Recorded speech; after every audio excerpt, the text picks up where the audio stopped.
for the invitation. This is a very exciting initiative, so I'm very glad to be part of it. So thank you also for the introduction. I'm a visual artist, a neuropsychology researcher, and person-centered art and play therapist. And today I would like then to take you through a bit my path and also my work in the respective fields.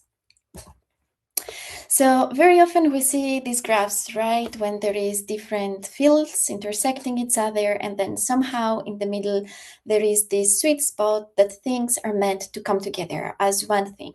However, from my experience, things look a bit more like that, or even like that. So particularly in my case, I'm very excited about the complexity that bringing together different fields can have, and all the different contact points that require different expertise, different skills, have day-to-day different lifestyles, and then people can collaborate within them in different ways. Also, we have heard as part of the summit, I think, lots of wonderful work, for instance, for artists using in their art scientific themes, but there is also many ways to go for it, as we said. And one way that I'm particularly also interested is how to bring also methodologies and different epistemologies across the different fields. So sometimes also for me, it can happen that in my art, there is also some scientific things involved or the opposite. But as I mentioned, methodologies is also something I hold very dear, and also the field of artistic research that also has to do more about, in a way, utilizing art as a way of acquiring and sharing knowledge. So I'm going to be bringing some examples on this.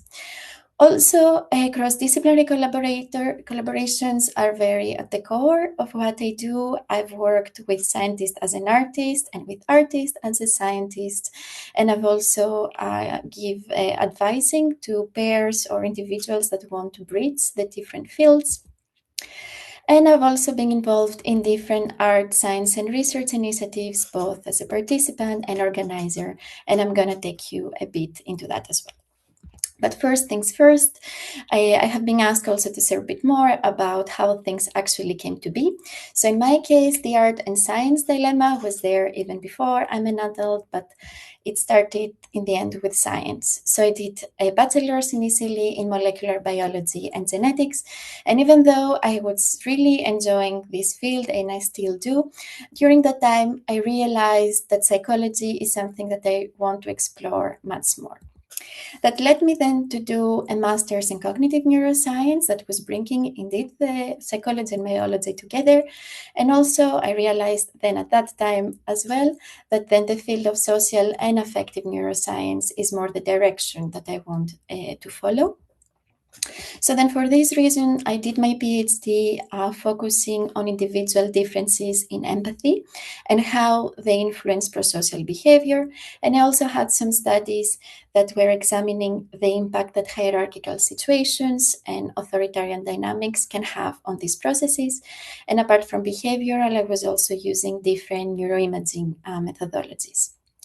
So then for me, even though I was enjoying very much this field of research and what I was being doing, at some point in my PhD, it became clear that if I would continue only working as a scientist, which parts of myself I will continue developing. And for my own taste, that didn't feel that it was enough. So then it was then during my PhD that I decided to also start a bachelor's in fine arts and design. And also the way it works in the school in Amsterdam is that someone can have their studies full-time in 4 years or part-time in 5 years in the evening. So everything is a bit more stretched. So then this is what I did. So then during the day, I was continuing with my science path, and in my evenings and weekends with my art practice. And also here, this is examples of some projects that happened during that time. Mostly I work with mixed media installations that can bring together sculptures and also video and sound elements. Some of these projects are collaborative, some are individuals.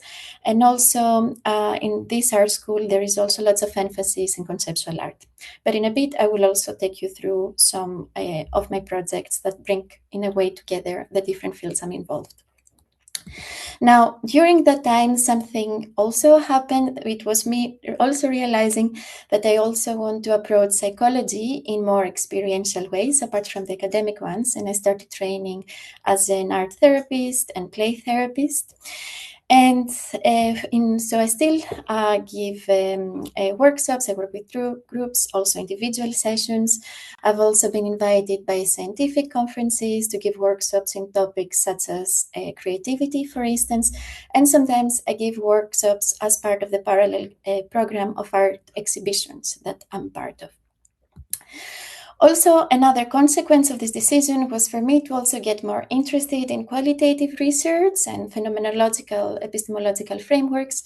So at some point, I got then trained through microphenomenology interviews. And right after my PhD, I also won an award that allowed me to actually, for the first time, bring these three different fields together in a way, since I conducted a study on the subjective experience of art in cultural spaces and the emotional perception of it. So then around that time, there was a shift. So the art on science started being more art and science, and actually also therapy. So all these three of them, even though, as I mentioned, I can individually have projects that are separate, started coming together in different ways.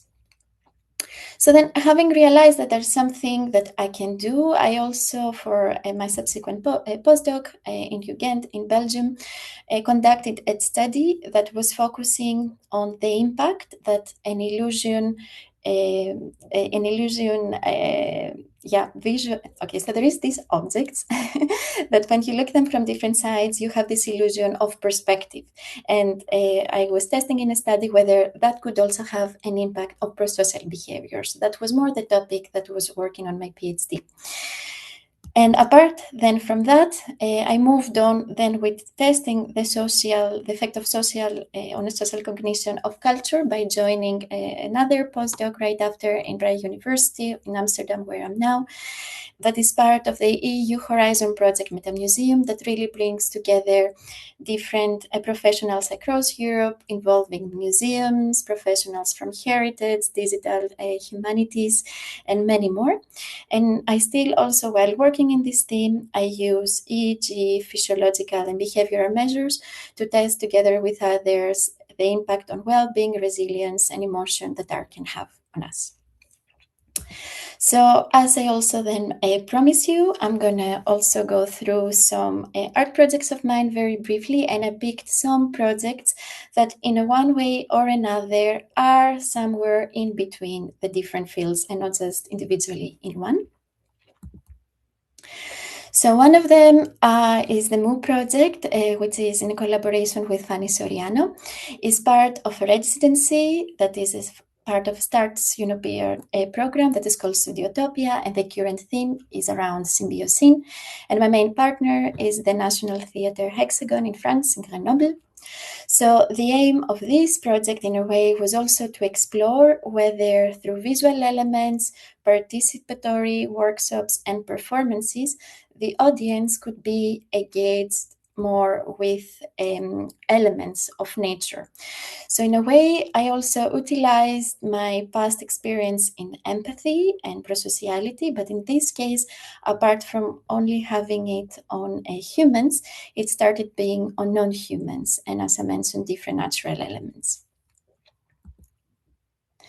Another project I would like to bring up, The Color of Void, was also my graduation project from my art school, and it was around the theme of change, but in a way of looking at the agency that the past can have in the future and this interplay between absence and presence.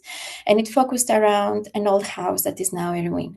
Now, this project also had different media elements from digital videos, and you can see still at the left from one of them, to more sculpture elements that I used, but also text.